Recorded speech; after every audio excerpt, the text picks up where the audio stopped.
Olá, pessoal. Nessa aula a gente vai aprender um pouquinho então sobre os fundamentos do crescimento populacional. Lembrando então que as questões centrais da ecologia de populações é entender essa dinâmica populacional. Por exemplo, se tentarmos compreender a taxa de crescimento de espécies invasoras no Brasil, ou se a gente quer calcular o potencial da sobrevivência a longo prazo de espécies emblemáticas, como por exemplo a onça-pintada, quais informações a gente necessitaria? Ou se a gente quer coletar esses dados iniciais, como é que a gente faz? Né? Qual é a relevância dessas informações para a conservação da biodiversidade? Que modelos são adequados para analisar essas dinâmicas populacionais? Então, a partir de agora, a gente começa a entrar na parte da ecologia de populações, que busca entender e compreender e tentar prever, né, essas dinâmicas populacionais. Para isso, então, primeiro a gente precisa entender quais são os processos fundamentais de variação do tamanho populacional em uma espécie.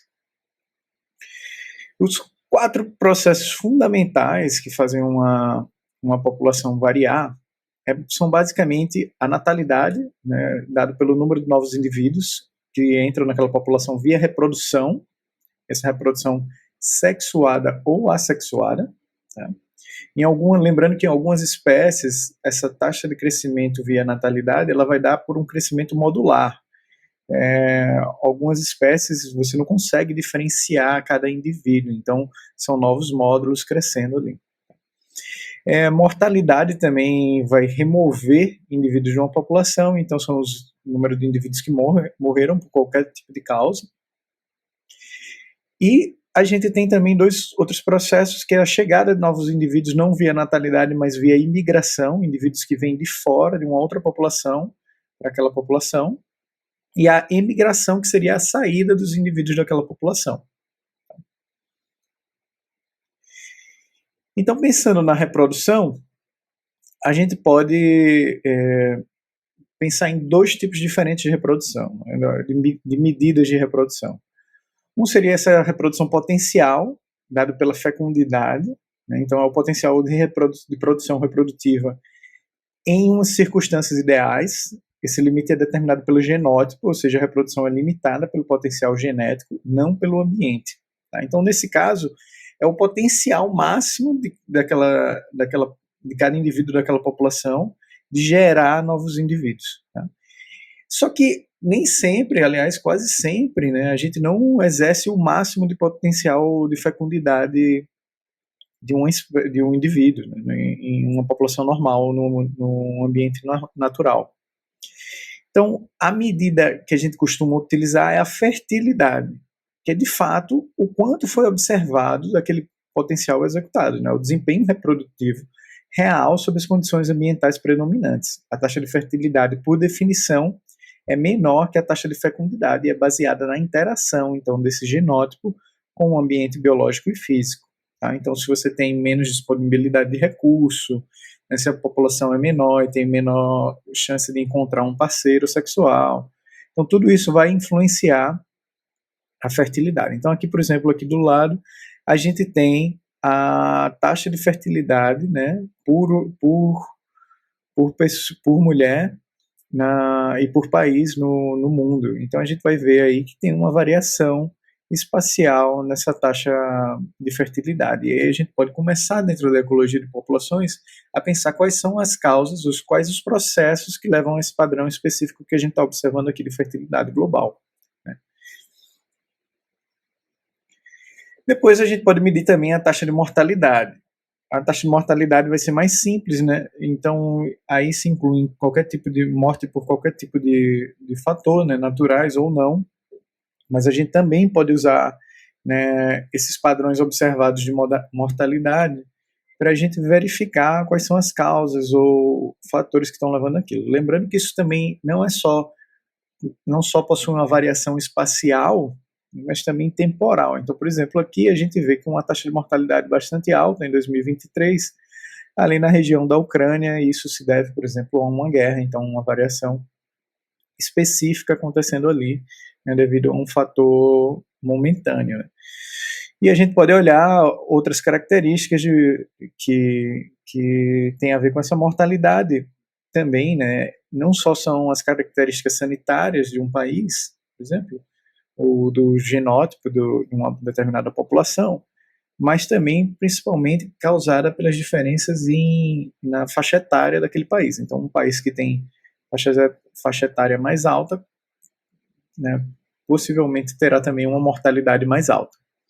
E como é que a gente costuma medir mortalidade, né? Seria o número de mortes, ou dividido pelo número de habitantes do país, ou comumente na população humana a gente faz pelo número dividido por 1.000 habitantes. Tá? Então, lembrando que a gente tem sempre que definir uma área e um período específico para calcular essas taxas. Então, basicamente, em geral, a gente pensa numa taxa de crescimento intrínseca, né, dada principalmente pela taxa de natalidade e pela taxa de mortalidade. Em geral, a gente costuma ignorar a imigração e a emigração nesse processo. Já vai falar um pouquinho mais sobre isso. Mas aqui a gente tem, por exemplo, comparando essas taxas de natalidade e mortalidade, tanto na Ásia quanto na Europa. Então vocês vão ver que a Ásia, mesmo tendo aí uma população de milhões de habitantes, de 4.260 milhões, e a Europa de 740 milhões, a taxa de natalidade por 1.000 habitantes continua ainda muito maior na Ásia, né, de 18 por 1.000 habitantes, e na Europa de 11 por 1.000 para cada 1.000 habitantes. A taxa de mortalidade, por outro lado, é muito menor na Ásia, porque sua população é muito mais jovem, comparado com a Europa, que tem uma taxa de mortalidade de 11. Então, quando a gente calcula a taxa de crescimento intrínseca, a gente vê que a Europa está estagnada em seu crescimento populacional. Quando a gente olha para a Ásia, a gente vê que eles estão crescendo ainda, né, sua população, porque sua taxa de natalidade é maior do que a taxa de mortalidade. E, claro, isso se deve principalmente ao percentual da população com menos de 15 anos na Ásia, que é muito maior do que na Europa.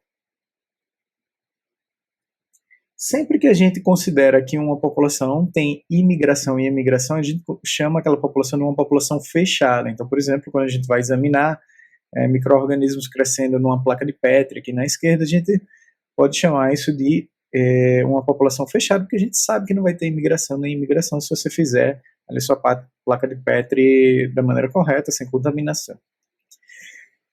Do outro lado, no meio natural, no ambiente natural, essas populações costumam ser abertas, ou seja, há imigração e emigração entre elas.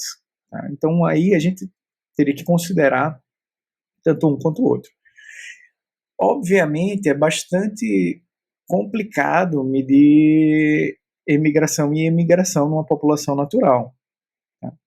Então, por isso que normalmente ela é ignorada, esse processo. Mas, quando a gente considera isso, a gente costuma falar em metapopulações. Tá? Então, se a gente considera que as populações elas estão conectadas entre si, né, então uma série de subpopulações conectadas entre si, a gente vai chamar de uma metapopulação. Isso leva a questões interessantes da dinâmica populacional, porque você pode ter uma extinção local que depois é levada à recolonização por outra população que está numa condição melhor, né, numa taxa intrínseca de crescimento positiva, e ela pode manter populações ao seu redor com taxas intrínsecas negativas de crescimento. Isso normalmente a gente vai observar, por exemplo, em paisagens fragmentadas, né, então espécies que habitam florestas, e essas florestas estão fragmentadas, em geral a gente vai ver uma dinâmica de metapopulação forte, por exemplo, onde uma área protegida grande sustenta, né, a população de áreas menores ao redor. A gente lembra também que examinar essas taxas, ela requer definir esse tempo e esse espaço. Então eu vou olhar, por exemplo, a taxa de mortalidade ao longo de um ano em um país, ou em um estado, em um município, quando a gente está falando de populações humanas. A gente normalmente usa esses limites geográficos administrativos. Claro que para espécies, né, espécies naturais, espécies selvagens, né, a gente não vai utilizar esse tipo de divisão administrativa. A gente normalmente vai usar divisões como unidades de conservação, a taxa de mortalidade naquela unidade de conservação, ou naquele bioma, ou naquela ecorregião, etc. E essa escala, ó, claro, vai importar muito de acordo com o tamanho dessa espécie. Então, para uma bactéria, uma placa de Petri é suficiente, para uma joaninha já não vai ser suficiente para a gente medir essas taxas. Tá?